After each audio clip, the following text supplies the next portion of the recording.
பொன்மனச்சம்மாள் புரட்சி தலைவர் எம்ஜிஆர், இதே புரட்சி தலைவி அம்மா, இருவரும் தெய்வங்களை வணங்கி தாராபுரம் சட்டமன்ற தொகுதியில் இருக்கின்ற அத்தனை மக்களும், தாராபுரம் நகரமே அதிர்கின்ற அளவிற்கு மக்கள் வெள்ளம் கடல் வாழ் காட்சியளிக்குது. அடுத்த ஆண்டு நடைபெறுகின்ற சட்டமன்ற பொது தேர்தலில் அனைத்து இந்திய அண்ணா திராவிட முன்னேற்ற கழக தலைமையிலே அமைக்கப்படுகின்ற கூட்டணி வெற்றி பெறுவதற்கு இங்க இருக்கின்ற மக்களுடைய வெள்ளமே சாட்சி.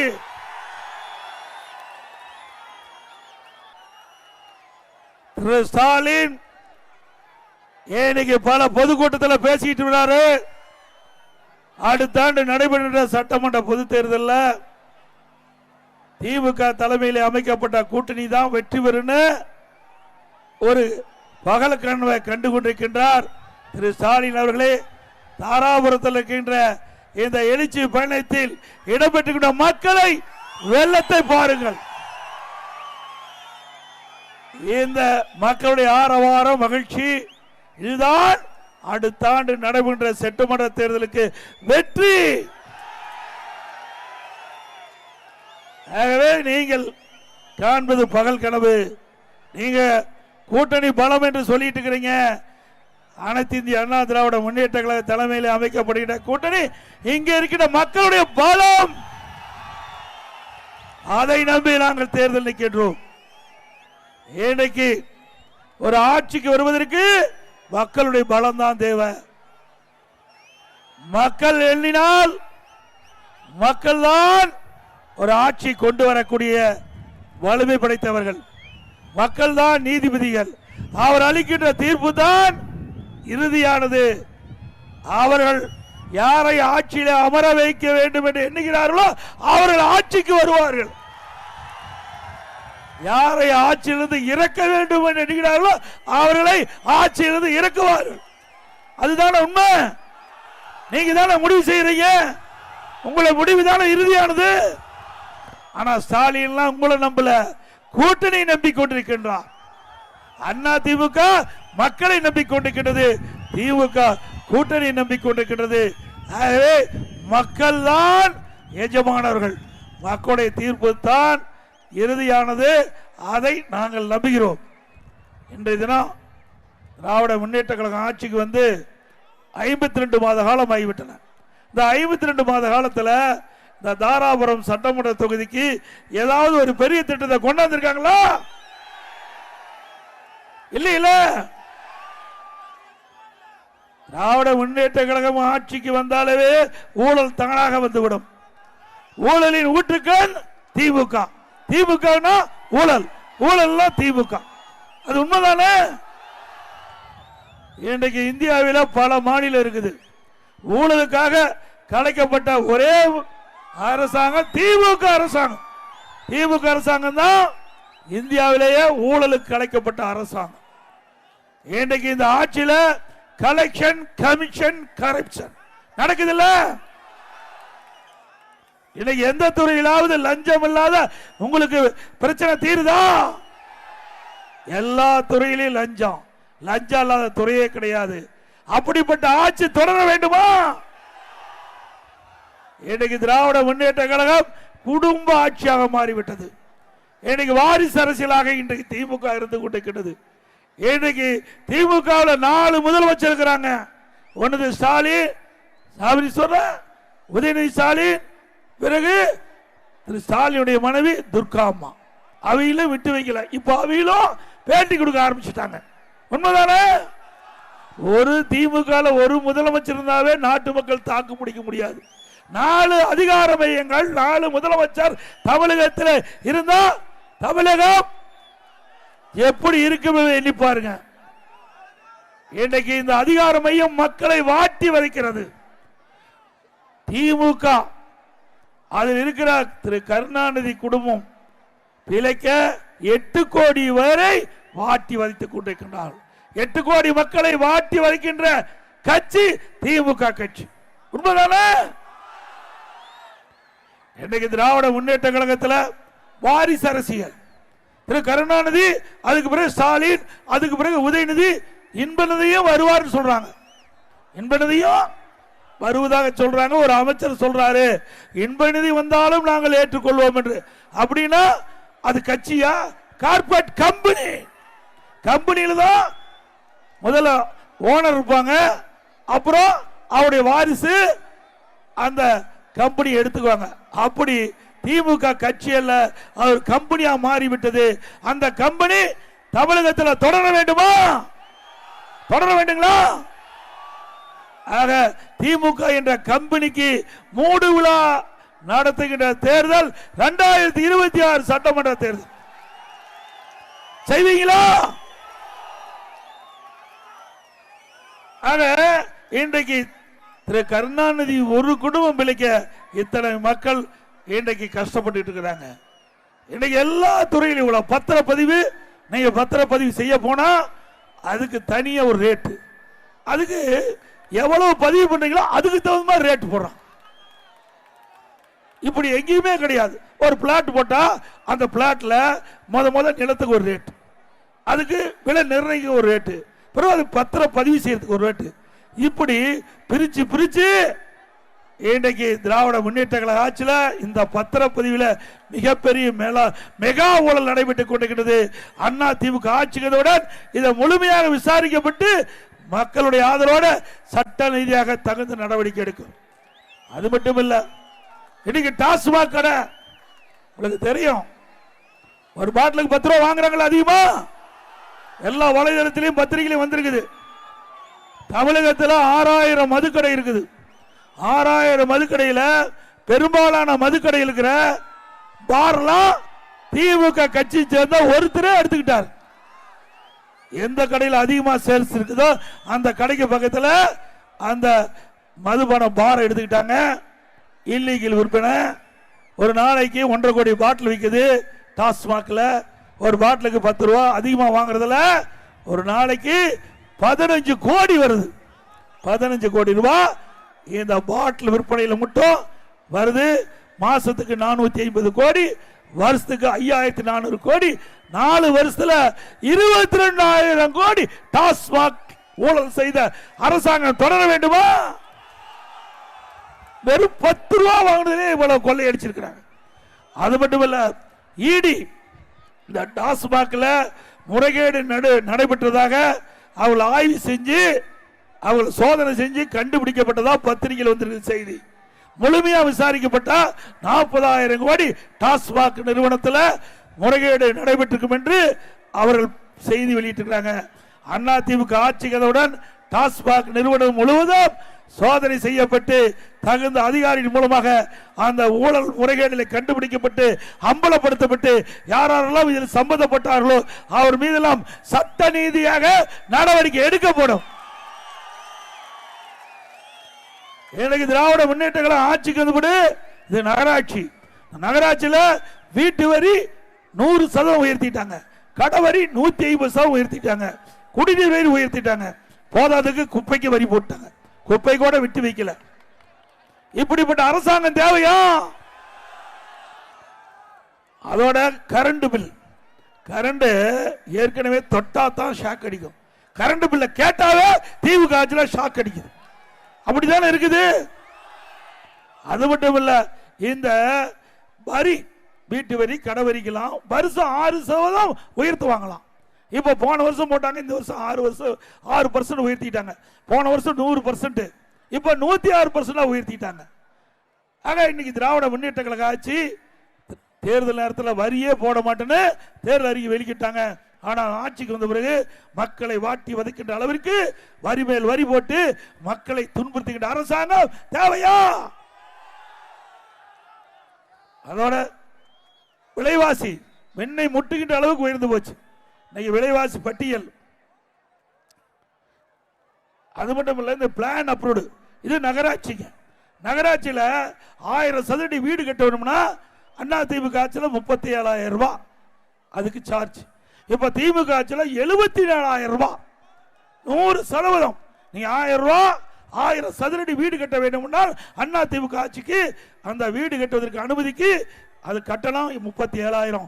திமுக ஆட்சியில் 74,000, 100% உயர்ந்து போச்சு. அதோட விலைவாசி விண்ணை முட்டுகின்ற அளவுக்கு உயர்ந்து போச்சு. ஏழை மக்கள் நிறைந்த பகுதி. இன்றைக்கு இந்த ஏழை மக்கள் கடும் துன்பத்துக்கு ஆளாக்கப்பட்டு விட்டார்கள். விலைவாசி உயர்வை கட்டுப்படுத்த இந்த அரசாங்கத்தால் முடியவில்லை.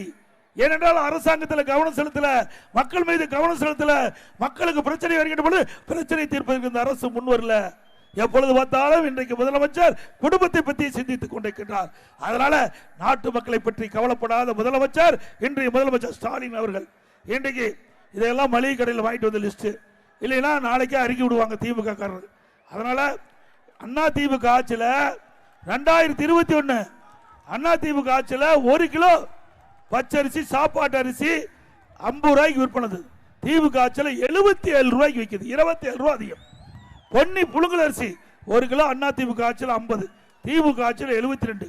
இட்லி புழுங்கரிசி 1 கிலோ அண்ணா திமுக ஆட்சியில் 30 ரூபா, திமுக ஆட்சியில் 48. கடல் எண்ணெய் 1 கிலோ அண்ணா திமுக ஆட்சியில் 130 ரூபா, திமுக ஆட்சியில் 190 ரூபா, 60 ரூபா உயரும். எல்லாமே கடல் எண்ணெய் தான் நம்ம அதிகமாக பயன்படுத்துகிறோம் நம்முடைய சமையலுக்கு. நல்லெண்ணெய் 1 கிலோ அண்ணா திமுக ஆட்சியில் 250, திமுக ஆட்சியில் 400, 1 கிலோ 150 ரூபா அதிகம். துவரம்பருப்பு 1 கிலோ 74 ரூபா அண்ணா திமுக ஆட்சியில், திமுக ஆட்சியில் 130, 56 ரூபா 1 கிலோவுக்கு அதிகம். உளுத்தம்பருப்பு 1 கிலோ அண்ணா திமுக ஆட்சியில் 79, திமுக ஆட்சியில் 120, 41 ரூபா. இப்படி மின்னை முட்டுகின்ற அளவுக்கு விலைவாசி உயர்ந்து போச்சு. இதனால் ஏழை மக்கள் கடுமையாக பாதிக்கப்படுறாங்க. ஒட்டுமொத்த மக்களுமே இதை வாங்கி நம்முடைய சமையல் பண்ணித்தான் ஆகணும். ஏன்னா நமக்கு எல்லாத்துக்கும் உணவு பட்டியல் இது எல்லா குடும்பத்திலும் இருக்குது. ஆனால் இதை கட்டுப்படுத்துவதற்கு இந்த அரசாங்கம் எந்த நடவடிக்கை எடுக்கல. இதே அண்ணா திமுக ஆட்சி இருக்கின்ற பொழுது இன்றைக்கு விலை கட்டுப்பாட்டு நிதி என்ற ஒரு நிதி ஒதுக்கி வச்சிருந்தோம். 100 கோடி இந்த விலை ஏறுகின்ற பொழுது அதை கட்டுப்படுத்துவதற்கு ஒரு நிதி ஒதுக்கி வச்சிருந்தோம். எந்த உணவுப் பொருள் விலை தமிழ்நாட்டில் ஏறுதோ அந்த உணவுப் பொருள் எந்த மாநிலத்தில் குறைவா இருக்குதோ அங்க போய் கொள்முதல் செஞ்சு இங்க தமிழ்நாட்டில் கொண்டு வந்து கூட்டுறவு சங்கத்தின் மூலமாக விற்பனை செஞ்சு அந்த விலை ஏற்றத்தை தடுத்த அரசாங்கம் அண்ணா திமுக அரசாங்கம். மக்களுக்கு கஷ்டம் வருகின்ற பொழுது, மக்களுக்கு துன்பம் வருகின்ற பொழுது இதையெல்லாம் அண்ணா திமுக ஆட்சியிலே செயல்படுத்தி காட்டினோம். இதனால் ஏழை மக்கள் பாதிப்புக்கு ஆளாகாம பார்த்துக்கிட்டோம். அதே போல கட்டுமான பொருட்கள் இனிமேல் வீடே கட்ட முடியாது. திமுக ஆட்சி இருக்க வரைக்கும் வீடே கட்ட முடியாது. கட்ட முடியுமா? திராவிட அண்ணா திமுக ஆட்சியில் ஒரு யூனிட் எம் சாண்ட் 3000 ரூபா, திமுக ஆட்சியில் 5500 ரூபா, 2500 ரூபா ஒரு யூனிட் விலை அதிகம். ஒரு யூனிட் ஜல்லி அண்ணா திமுக ஆட்சியில் 2000 ரூபா, திமுக ஆட்சியில் 4500 ரூபா, 2500 ரூபா ஒரு யூனிட்டுக்கு அதிகம். ஒரு டன் கம்பி அண்ணா திமுக ஆட்சியில் 40,000, திமுக ஆட்சியில் 70,000, 30,000 ரூபாய் ஒரு டன் கம்பி விலை உயர்வு. ஒரு செங்கல் அண்ணா திமுக ஆட்சியில் 6 இருந்து 8 ரூபா, திமுக ஆட்சியில் 10 ரூபாய் இருந்து 12 ரூபா. அதே போல சிமெண்ட் அண்ணா திமுக ஆட்சியில் வெளி மார்க்கெட்டில் 240 ரூபா ஒரு மூட்டை சிமெண்ட், திமுக ஆட்சியில் 350 ஒரு மூட்டை சிமெண்ட்டுடைய விலை உயர்வு. திமுக ஆட்சியில் 110 ரூபா. வீடு கட்ட முடியுமா? ஏங்க இவ்வளவு விலை உயர்ந்திருக்குது. இந்த முதலமைச்சர் இதற்கு ஏதாவது நடவடிக்கை எடுத்தாரா? பல முறை சட்டமன்றத்தில் நான் பேசுவேன். ஆகவே நடுத்தர மக்கள், ஏழை மக்கள் வீடு கட்ட முடியாத ஒரு சூழ்நிலை. வெண்ணெய் முட்டுகின்ற அளவுக்கு கட்டுமான பொருட்கள் விலை உயர்வு. இதே திராவிட முன்னேற்ற கழக தேர்தல் அறிக்கை 2021 ஆண்டு இதே முதலமைச்சர் ஸ்டாலின் அவர்கள் எதிர்க்கட்சி தலைவராக இருந்தபோது இந்த பட்டியலில் அறிவிச்சார். அவருடைய தேர்தல் அறிவிப்பில் வெளியிட்டாங்க. கட்டுமான பொருட்கள் விலை ஏறிட்ட பொழுது அத்தியாவசிய பட்டியலில் கட்டுமான பொருட்களை கொண்டு வந்து விலை குறைப்போம் என்று பல முறை நான் சட்டமன்றத்தில் இதை எடுத்து சொன்னேன். உடைய தேர்தல் அறிக்கையிலே குறிப்பிட்டிருக்கிறீங்க. அதை கொண்டு வாங்க. அதனால கொண்டு வந்தா இந்த விலையை இறக்கலாம். இதனால கட்டுமான தொழிலாளர்கள் பல லட்சம் பேர் பாதிக்கிறாங்க. இந்த வீடு கட்டுறவங்க, கடை கட்டுறவங்க அத்தனை பேரும் பாதிக்கிறாங்க. இது உண்மைதானங்க?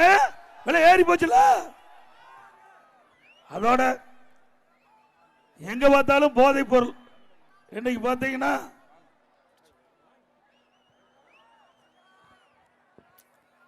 போதைப் பொருள் விற்காத இடமே இல்லை. எது கிடைக்குதோ இல்லையோ போதைப் பொருள் தாராளமா கிடைக்குது தமிழ்நாட்டில். கிராமத்திலிருந்து நகர வரை கஞ்சா விற்பனை அமோகம். கஞ்சா முதல்ல அந்த இலையில தான் வரும், கஞ்சா இலைன்னு சொல்லுவாங்க, அதில் வரும்னு சொல்லுவாங்க. இப்போ சாக்லேட்டில் கிடைக்குதான், அப்படி தானே சொல்கிறாங்க.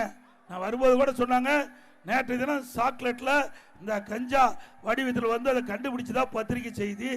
இப்படி போதை நடமாட்டம் அதிகரித்து விட்டது என்று நான் ஒரு திமுக ஆட்சிக்கு வந்து ஒரு ஆண்டிலே நான் எச்சரிக்கை விடுத்தேன். சட்டமன்றத்திலையும் பேசினேன்.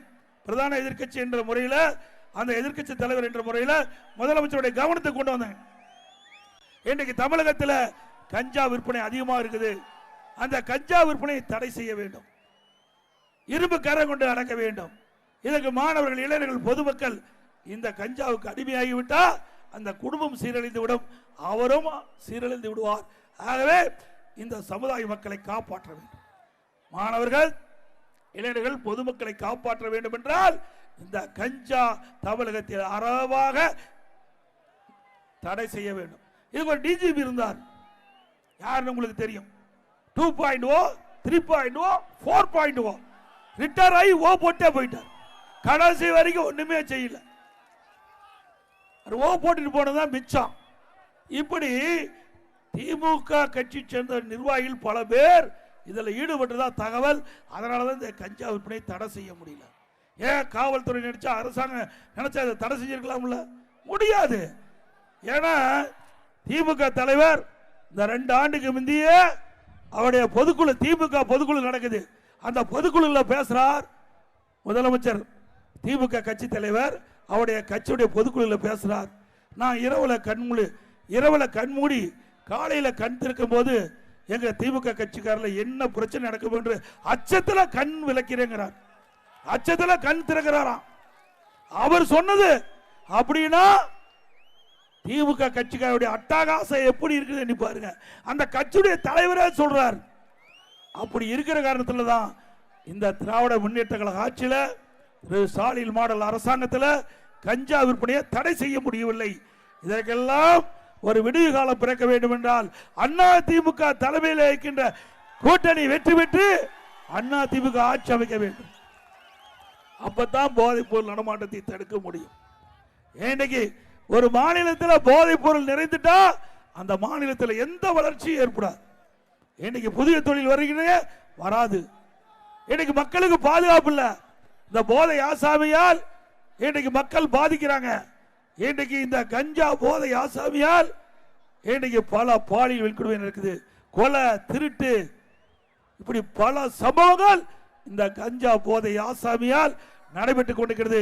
இதையெல்லாம் தடுப்பதற்கு அண்ணா திமுக ஆட்சி தமிழகத்திலே மலர வேண்டும். இந்த கொங்கு மண்டலத்தில் உங்களுக்கு தெரியும், முதியோர்கள் எங்க அதிகமா முதியோர்கள் வசிக்கின்ற இடத்தை தேர்வு செஞ்சு அந்த முதியோர்களை கொலை செஞ்சு அவர்கிட்ட பொருள் எல்லாம் கொள்ளையடிச்சிட்டு போறாங்க. உண்மைதானே? இந்த அரசாங்கம் என்ன நடவடிக்கை எடுத்தது? எப்படி மக்களுக்கு பாதுகாப்பு கொடுக்க வேண்டியது அரசாங்கத்துடைய கடமை. ஆனா இந்த அரசாங்கம் இந்த கொங்கு மண்டலத்தில் பல முதியோர்கள் இன்றைக்கு கொலை செய்யப்பட்டிருக்கிறாங்க, அவருடைய பொருள் கொள்ளையடிக்கப்பட்டிருக்குது. முழுமையான விசாரணை இந்த அரசாங்கத்தில் நடத்த முடியல. குற்றவாளிகள் முழுமையாக ஒரு சில இடத்துல கண்டுபிடிச்சிருக்காங்க, முழுமையாக கண்டுபிடிக்க முடியாத ஒரு அரசாங்கம் திமுக அரசாங்கம். ஏன்னா போலீஸ்காரருக்கே பாதுகாப்பு இல்லை. 6 மாசத்துல 6 பேர் கொலைப்பட்டிருக்காங்க, கொலை செய்யப்பட்டிருக்கிறாங்க. 6 பேர் காவல்துறை அதிகாரிகளே கொலை செய்யப்பட்டிருக்காங்க. இன்றைக்கு குற்றம் புரிகின்றவர்கள், குற்ற செயலில் ஈடுபடுகிறவர்கள் காவல்துறை கண்ட பயம் இருக்கணும். அந்த பயம் குற்றவாளிகிட்ட இல்லை. அதனாலதான் இந்த குற்ற சம்பவங்கள்லாம் அதிகமாக நடைபெற்றிருக்குது. அண்ணா திமுக ஆட்சியில் குற்றம் செய்கின்றவர்கள் அச்சத்தோடு காவல்துறை கண்டா பயத்தில் இருந்தாங்க. அதனால குற்ற நிகழ்வு குறைக்கப்பட்டது. இன்றைக்கு அண்ணா திமுக ஆட்சியில் சட்டத்தின் ஆட்சி நடைபெற்றது. திமுக அப்படியே நடக்குது. தினந்தோறும் பிரச்சனை, தினந்தோறும் பிரச்சனை, நடக்காத நாளே இல்லை. நீங்க அண்ணா திமுக ஆட்சி இருக்கிற போது இன்னைக்கு தொலைக்காட்சி திறந்தா வெள்ளி விலை என்ன, தங்க விலை என்ன, என்ன நிலவரம் அப்படின்னு சொல்லுவாங்க. இப்ப தொலைக்காட்சி திறந்தா கொலை நிலவரம் என்ன, அதுதான் இப்ப வருது. அதுதான் இந்த திமுக ஆட்சியில் பார்க்கப்படுகிறது. அது மட்டும் இல்ல, அண்ணா திமுக ஆட்சியில பல திட்டங்களை கொண்டாந்தோம். எல்லாமே திமுக ஆட்சியில ரத்து பண்ணிட்டாங்க. தாலிக்கு தங்கம் வழங்குகின்ற திட்டம் நல்ல திட்டம் தானே, ஏழைகளுக்காக கொடுக்கப்பட்ட திட்டம் தானே. ஆக இன்றைக்கு ஏழை குடும்பத்தில் பிறந்த பெண்களுக்கு உரிய நேரத்தில் திருமணம் நடைபெற வேண்டும் என்ற எண்ணத்தில் அம்மா அவர்களுடைய சிந்தனையில் ஒதுக்கப்பட்ட திருமண உதவி திட்டம் 25,000 50,000 தாலிக்கு தங்க ஒரு சவரன் அதிமுக ஆட்சியில் 12 லட்சம் பெண்களுக்கு கொடுத்த அரசு அதிமுக அரசு. இன்னைக்கு ஒரு பவுன் 80,000 ரூபாய், அதை ரத்து பண்ணியிருக்காங்க. மீண்டும் அதிமுக ஆட்சி உங்கள் துணையோடு அமைந்த பிறகு தாலிக்கு தங்க வழங்கும் திட்டம், திருமண உதவி திட்டம் தொடரும். அது மட்டும் இந்த திட்டத்தில் இடம்பெறுகின்ற மணமகளுக்கு பட்டு சேலை கொடுக்கப்படும், மணமகனுக்கு பட்டு வேஷ்டி கொடுக்கப்படும். அதுல அம்மா மினிக்கில்லை. அது என்ன கஷ்டமா தெரியல இந்த ஆட்சியாளர். அதுல என்ன அரசியல் தேவை? ஏழை மக்கள் நிறைந்த பகுதியில் அம்மா மினிக்கில்லைக்கு தொடங்கப்பட்டு 2000 அம்மா மினிக்கில்லைக்கு திறந்தோம். இந்த 2000 அம்மா மினிக்கில்லை முழுக்க முழுக்க அந்த ஏழை மக்கள் ஏதாவது நோயாய் பாதிக்கப்பட்டால் அந்த அம்மா மினிக்கில்லைக்கு சென்று சிகிச்சை பெற்றுக் கொள்ளலாம். இது ஒரு அற்புதமான திட்டம். மக்களிடத்தில் நல்ல வரவேற்பு கிடைச்சது. திமுக ஆட்சி வந்த பிறகு இந்த திட்டம் மக்களிடத்திலே பெயர் வாங்கிவிட்டது. இது அதிமுக கட்சிக்கு சாதகமாக அமைந்துள்ள திட்டத்தை ரத்து பண்ணிக்கிட்டீங்க. மீண்டும் அதிமுக ஆட்சி வந்த உடனே 2000 அம்மா மினிக்கில்லைல 4000 அம்மா மினிக்கில்லை திறப்போம். ஏன் ஏழைகளுக்கு வைத்தியம் பண்ணுறதுல என்ன கஷ்டம்? ஏழைகளுக்கு சிகிச்சை கொடுப்பதில் இந்த அரசு பொறுத்துக் கொள்ள முடியல. ஆனா அனைத்து இந்திய அண்ணா திராவிட முன்னேற்ற கழகம், பொன்மனச்செம்பால் புரட்சி தலைவர் எம்ஜிஆர் ஏழைகளுக்காக தொடங்கப்பட்ட கட்சி, மக்களுக்காக தொடங்கப்பட்ட கட்சி. மக்களுக்கு எப்பொழுதெல்லாம் பிரச்சனை ஏற்படுதோ அந்த பிரச்சனையை தீர்க்க வேண்டும் என்ற அடிப்படையில் அதிமுக தோற்றுவிக்கப்பட்டது. கிட்டத்தட்ட 31 ஆண்டு காலம் தமிழகத்தில் ஆட்சி புரிந்த கட்சி அதிமுக கட்சி. இன்னைக்கு இந்தியாவிலேயே அதிமுக ஆட்சி இருந்த காரணத்தில் தான் மற்ற மாநிலத்தை விட தமிழகம் உயர்ந்த நிலை இருக்குது. இன்னைக்கு திமுக ஆட்சியில் எல்லாமே படுபாலத்து கொண்டு போயிருவாங்க. அதோட இன்னைக்கு கிராமத்திலிருந்து நகர வரை அரசு பள்ளியை படிக்கின்ற மாணவர்கள், ஏழை குடும்பத்தைச் சேர்ந்தவர்கள், அவர்கள் மருத்துவராக வேண்டும். அதற்கு அம்மாவுடைய அரசு ஒரு திட்டத்தை கொண்டு வந்து 7.5% உள்ளிடுவதுக்கடை கொண்டு வந்து சட்டம் இயற்றப்பட்டு அமுல்படுத்தப்பட்டு இன்றைய தினம் அரசு பள்ளியை படிக்கின்ற மாணவர்கள் 2818 பேர் இன்றைக்கு மருத்துவக் கல்வி கிடைச்சிருக்கு. இந்த திட்டத்தில் இடம் கிடைத்தவர்களுக்கு அத்தனை பேர் ஏழைகள், அரசு பள்ளியை படிக்கின்றவர்கள், விவசாயி, விவசாய தொழிலாளி, கூலி தொழிலாளி, சலவை தொழிலாளி, இப்படி நெசவு தொழிலாளி, இப்படி இருக்கிற குடும்பத்தில் பிறந்த மாணவி தான் இந்த உள்ளிடஒதுக்கீட்டில் தேர்வு செஞ்சாங்க. அவர்கள் வந்து மருத்துவ கல்வி கட்டணம் செலுத்த முடியல. என்னுடைய கவனத்துக்கு வந்த உடனே அரசாங்கமே இந்த மருத்துவ கல்வி கட்டணத்தை ஏற்றுக்கொண்டு செலுத்தும் என்ற அறிவிப்பை கொடுத்து ₹1 செலவு இல்லாமல் அரசு பள்ளியை படிக்கின்ற மாணவர்கள் நீங்க மருத்துவ கல்வி கிடைச்சு. இதெல்லாம் ஏழைகளுக்கு கிடைக்கின்ற திட்டம் என்பதை நேரத்தில் எண்ணி பார்க்க வேண்டும்.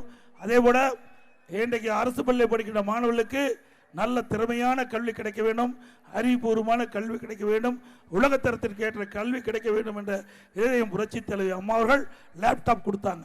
நம்ம அரசு பள்ளியை படிக்கின்ற மாணவர்கள் கொடுத்தாங்க. அதையும் திமுக ஆட்சியிலே நிறுத்தப்பட்டு விட்டது. சுமார் 52,35,000 மாணவ மாணவிகளுக்கு சுமார் 7,300 கோடி ரூபாயில இந்த திட்டத்தை நடைமுறைப்படுத்தணும். இந்த ஆட்சியாளர்கள் அந்த திட்டத்தை ரத்து பண்ணிட்டாங்க. மீண்டும் அதிமுக ஆட்சி மலர்ந்தவுடன் இந்த நம்முடைய அரசு பள்ளி படிக்கின்ற மாணவ மாணவிகளுக்கு லேப்டாப் வழங்கப்படும். அதே போல கொரோனா காலத்தில் கடுமையாக மக்கள் பாதிப்புக்குள்ளாயிருக்காங்க. அதுவும் ஏழை மக்கள் கடுமையாக பாதிச்சாங்க. அப்படிப்பட்ட மக்கள் பாதிக்கக்கூடாது என்பதற்காக ஒரு வருடம் ரேஷன் கடையில் விலையில அரிசி போட்டோம், விலையில சக்கரை கொடுத்தோம், விலையில எண்ணெய் கொடுத்தோம், ரேஷன் அட்டைக்கு 1000 ரூபாய் பணம் கொடுத்தோம்ல. இந்தியாவில் எந்த மாநிலத்திலும் இல்லை, தமிழ்நாட்டில் தான் நம்முடைய ஏழை மக்களுக்கு எந்த கஷ்டமும் வரக்கூடாது என்ற அடிப்படையில் நம்முடைய அத்தியாவசிய உணவுப் பொருட்களை ரேஷன் கடை மூலமாக கொடுத்த அரசு அதிமுக அரசாங்கம். அந்த வருஷம் பொங்கல் வந்தது, தைப்பொங்கல் வந்தது. எல்லா இல்லங்களையும் தைப்பொங்கல் பொங்கல் என்பதற்காக எல்லா குடும்பத்தையும் 2500 ரூபாய் பொங்கல் பரிசு கொடுத்தோம்.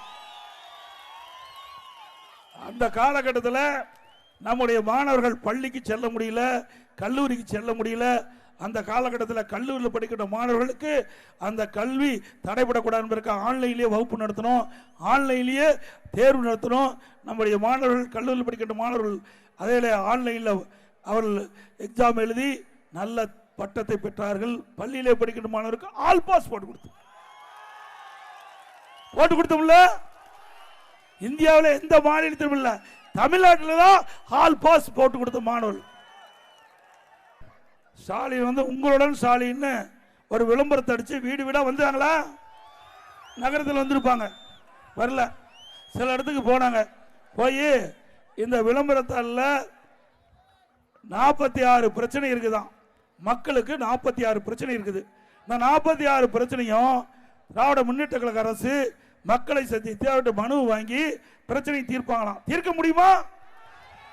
இன்னும் இருக்குது 7 மாசம் தான் ஆயுள் காலம் திமுகவுக்கு. இந்த 7 மாசத்துல எப்படி இவ்வளவு பிரச்சனை தீர்க்க முடியும்? ஆனா ஒண்ணு, ஸ்டாலின் எல்லாமே ஆட்சிக்கு முதலமைச்சர் ஆட்சிக்கு வந்தா பிரச்சனை தீர்ப்பாங்க. ஆனா நம்முடைய தமிழ்நாடு முதலமைச்சர் பிரச்சனையை கண்டுபிடிச்சிருக்கார். 46 பிரச்சனை மக்களுக்கு இருப்பதாக கண்டுபிடிச்சிருக்கார். அதுக்கு தான் அவர் முதலமைச்சர்.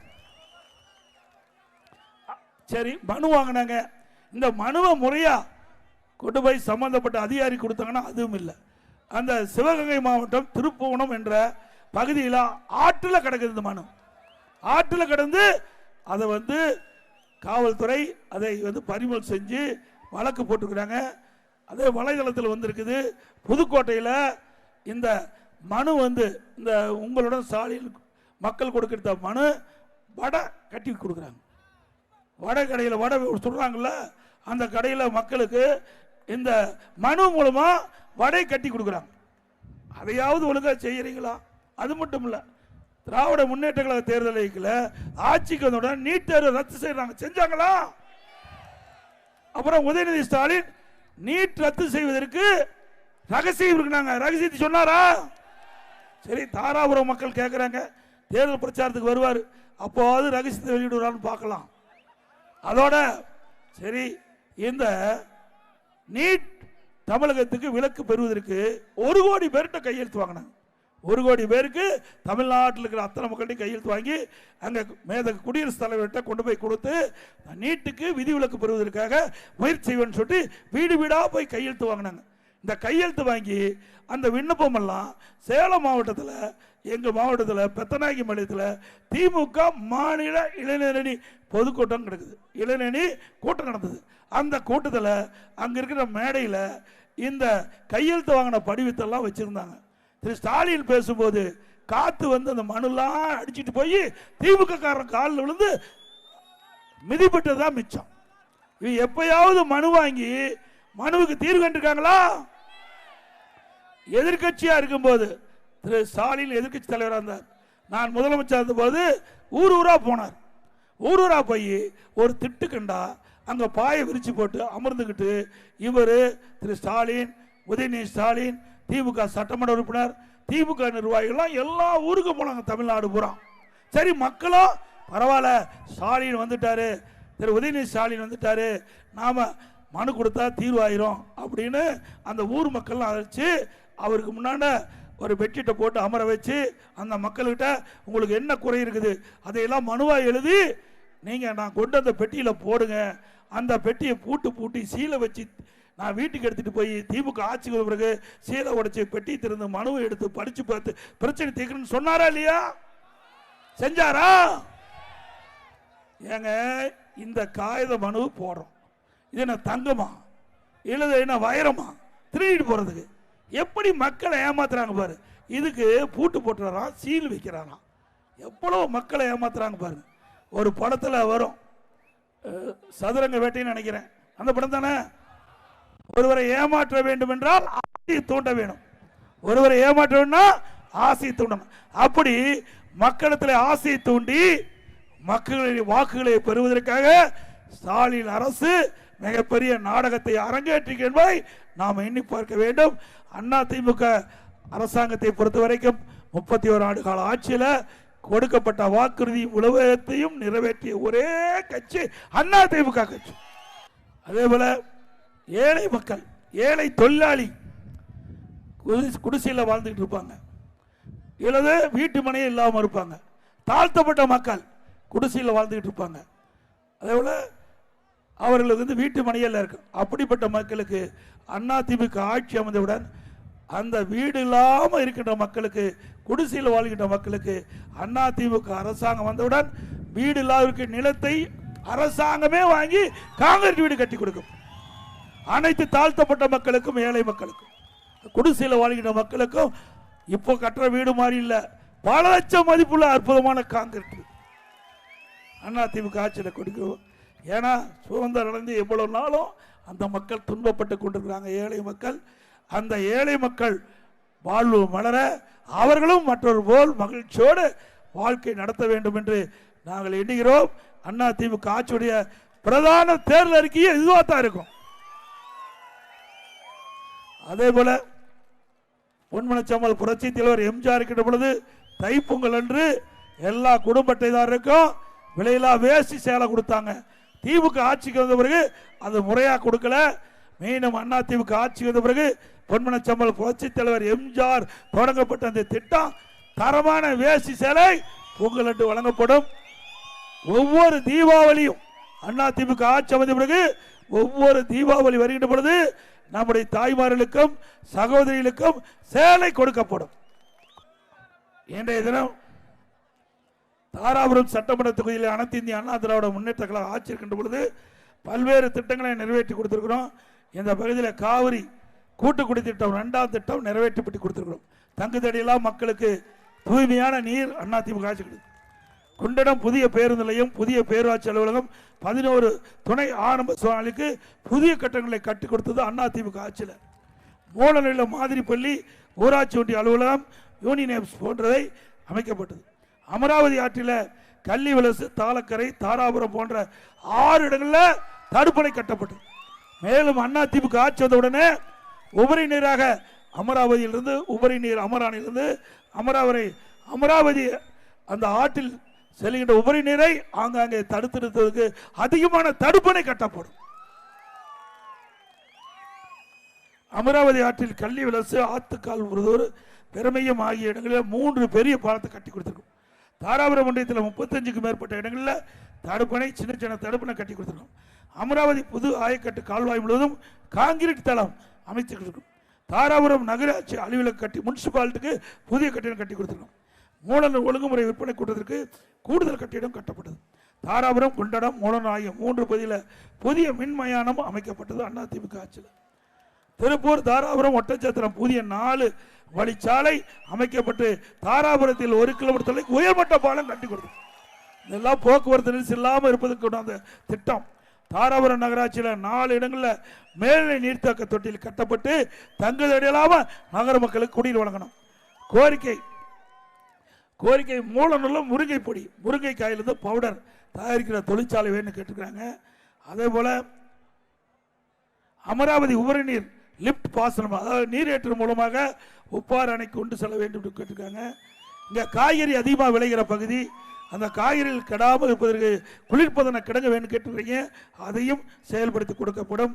தாராபுரம் வாரச்சந்தை புதுப்பொலியுடன் மீண்டும் அமைக்க நடவடிக்கை எடுக்கப்படும்.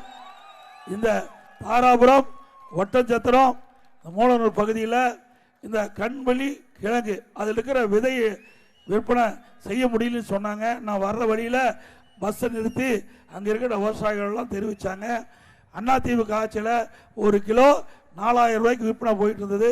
திமுக ஆட்சி வந்த பிறகு ஒரு அமைச்சர் இதில் தலையிட்டு வெளியில் இருக்கிற வியாபாரி, வெளி மாவட்டத்தில் இருக்கிற வியாபாரிகள்லாம் இங்கே வந்து இந்த கண் வெளி விதையை வாங்க முடியல.